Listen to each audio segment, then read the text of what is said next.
El Café Chinita es uno de los cafés cantantes más importantes no solamente de Málaga, sino también de todo el mundo, según la investigación que ha hecho Liquid Dog en un podcast documental que cuenta toda la historia. Pero, ¿qué ocurría en estos cafés cantantes durante la noche, durante el día y también en su entorno? Aquí, durante 6 capítulos, se ha contado en este podcast a través de una vez única y jamás escuchada, por eso también ficcionada, de Federico. Un Federico con un apellido muy reconocido. Sergio Rodrigo, bienvenido a este podcast de Liquid Dog. Muchas gracias por la invitación y por ahondar más en esta historia, la del café de Chinita. ¿Cuáles son esos apellidos también reconocidos que acompañan al nombre de Federico? Bueno, sin duda es García Lorca, es el poeta universal, el poeta granaíno, el poeta andaluz que un día escribió aquello de en el café de Chinita, dijo Paquiro su hermano, y que convirtió a este lugar, a este rinconcito en mitad de un pasaje histórico de la ciudad de Málaga, en el café cantante más importante del mundo.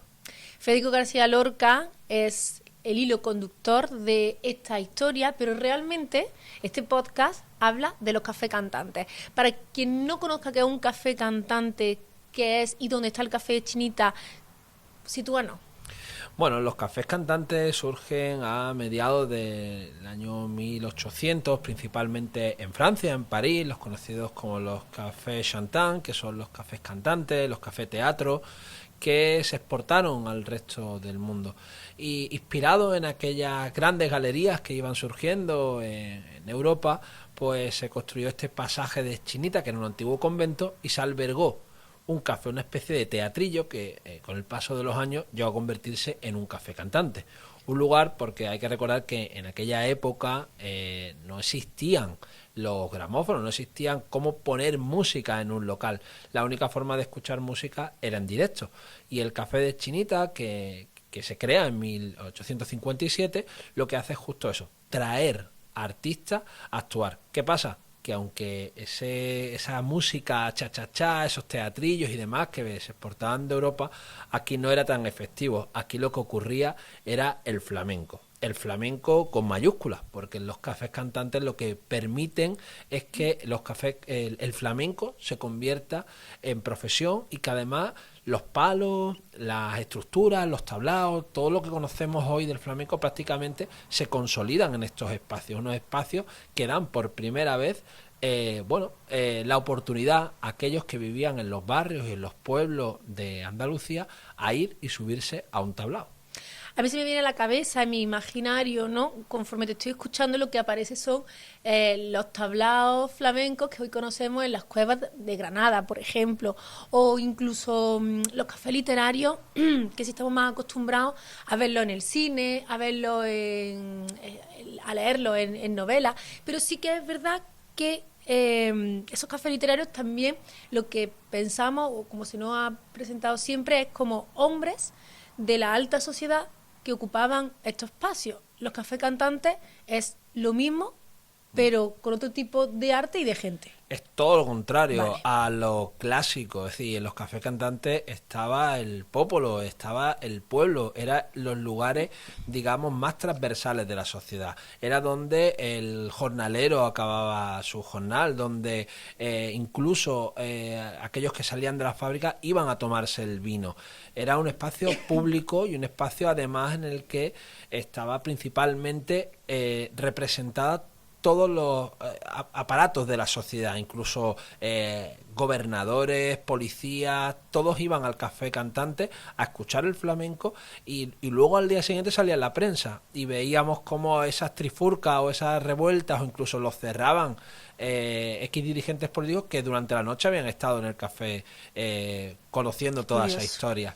Y además de eso, era un espacio plural de tertulia y seguro, para aquellos sobre todo que tenían un pensamiento crítico. Y generalmente me refiero ya a finales de los años 30, donde España vio un resurgir de un espíritu crítico y donde la generación del 27 y a la cabeza poetas como Federico García Lorca lideran esos espacios de tertulia, de crítica, en el que se debatía y donde la mujer, en este caso, tenía un papel muy importante, aunque no era principal. Es decir, la mujer llevaba a cabo tareas como por ejemplo de la limpieza los cuartos de baño, incluso la que vendía el tabaco, la que servía y luego la que actuaba. Se subían por primera vez las mujeres a un tablao flamenco, pero solamente cantaban o bailaban, no con la guitarra.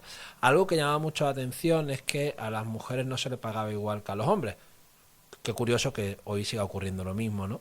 Se le pagaba incluso con una tajada de bacalao para que pudiesen darle de comer a su familia, por eso iban a ganarse el pan, ¿no? Y además, en muchos casos, que esto ha sido la mala fama que han tenido los cafés cantantes, acababan la faena en los reservados en los que en muchos casos se ejercía la prostitución y eran las propias actrices, las propias artistas que bailaban o cantaban las que terminaban allí. Pero eso tiene un punto de inflexión que es con la llegada de la Niña de los Peines. Una mujer revolucionaria en el flamenco y en Andalucía que asienta base sobre el flamenco y el poder y la necesidad de que la mujer tome riendas también dentro del arte flamenco. Y ahí es cuando la mujer toma cada vez un respeto mucho mayor gracias al papel que jugó la Niña de los Peines. Aparte de la Niña de los Peines, hay también otra mujer no muy ligada incluso a Federico García Lorca, que tiene también ese punto de inflexión y que se puede aprender de ello en el podcast.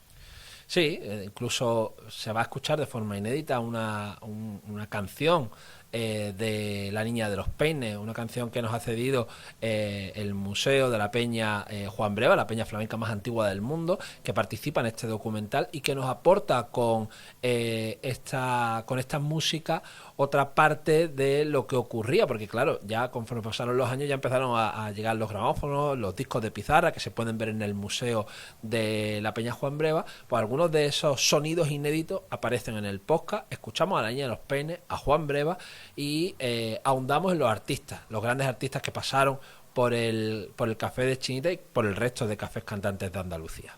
Durante todo el podcast, los 6 capítulos, se van contando historias, anécdotas y se van revelando también incluso algunas cuestiones que son desconocidas. Por ejemplo, hay dudas cuando comenzamos con esta investigación de si Federico García Lorca había pasado o no por el Café de Chinita. Y era algo, pero bueno, era algo que manteníamos, que ni el sí ni el no. Duda no hay. Tú no tienes duda después de la investigación. Nadie tiene duda. Lo que no hay es una prueba fehaciente, sí, pero tampoco ocurre a día de hoy. No voy yo al Pimpi a tomarme un vino y en una noche de sarao, de flamenco, de poesía, dejo escrito, yo estuve en el Pimpi. Lo más seguro es que no.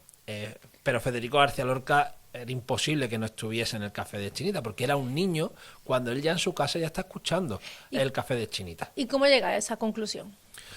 Llegamos a través principalmente de los testimonios, pero también a través de las propias biografías de Federico García Lorca. Su hermano, Francisco García Lorca, en una de sus biografías habla sobre cómo el tío abuelo Federico había actuado en el Café de Chinita, cómo su tío Baldomero ahonda también, que eran bandurristas profesionales, porque la familia de los García, la familia del padre de Federico, era una familia de artistas, eran muy flamenco. Y Federico García Lorca es solo mama. Sí, Federico es un poeta universal, pero Federico es profundamente andaluz y eso se demuestra en su obra, literaria. Y claro que quiere, de alguna manera, recordar el Café de Chinita. Cuando graban el disco de la Argentinita, de canciones populares, Federico y la Argentinita querían dejar una memoria, dejar plasmado aquellos cantes populares. Y en uno de los primeros el Café de Chinita. Y eso no lo inventó Federico. El Café de Chinita se escribió y fue un canto popular que cantaron su familia y que Federico lo plasmó en este disco que también hablamos en el podcast. ¿Y el poema, el Café de Chinita? El poema del Café de Chinita que Federico escribió es un poema popular que se popularizó y que Federico lo llevó a la música, porque Federico también era muy músico, y de alguna manera hizo grande el café, pero no lo escribió Federico. Federico lo hizo grande. era una canción popular, eran como cánticos, como anda jaleo, jaleo. Tampoco lo escribió Federico, eran cánticos populares. Qué curioso porque Federico, ¿no? Hay muchos poemas, hay muchas letras que se le otorgan al poeta universal, pero sí que hay una cosa que también a través del podcast habéis estado investigando, que es una obra de teatro. Claro, y es sin duda lo que nos sitúa en esta historia.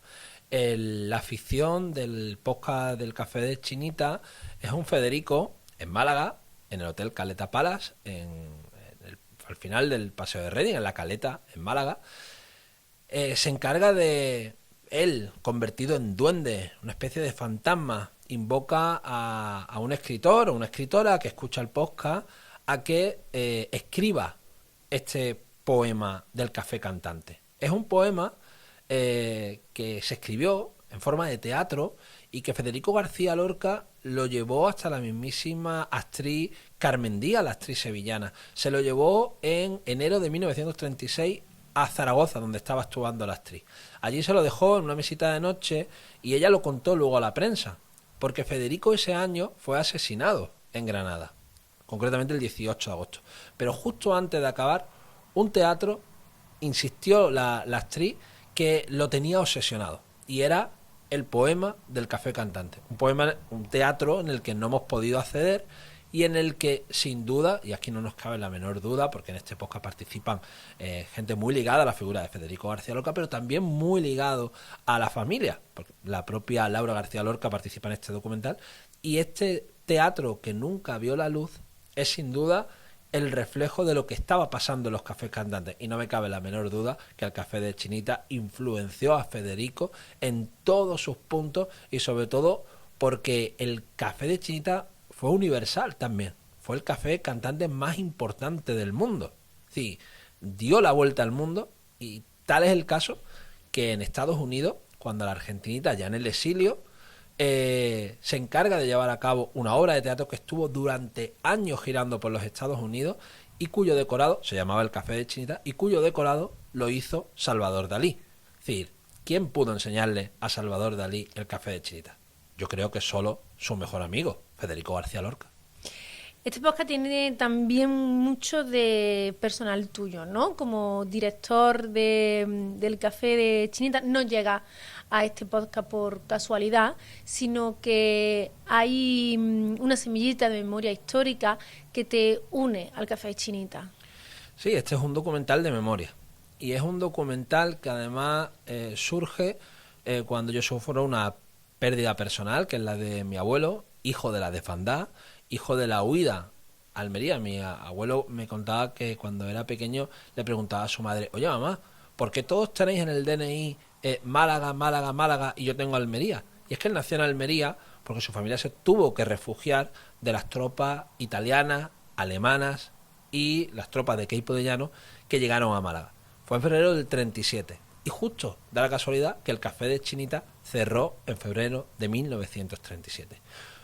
Por eso pensé, digo, en aquella marea humana, en aquella desbandada de miles, cientos de miles de personas que salieron de Málaga, que vinieron aquí a refugiarse, que se tuvieron que ir a Almería, y que aquella caminata, mi bisabuela embarazada con mi abuelo, pero miles de historias, creíamos que era súper importante de contar.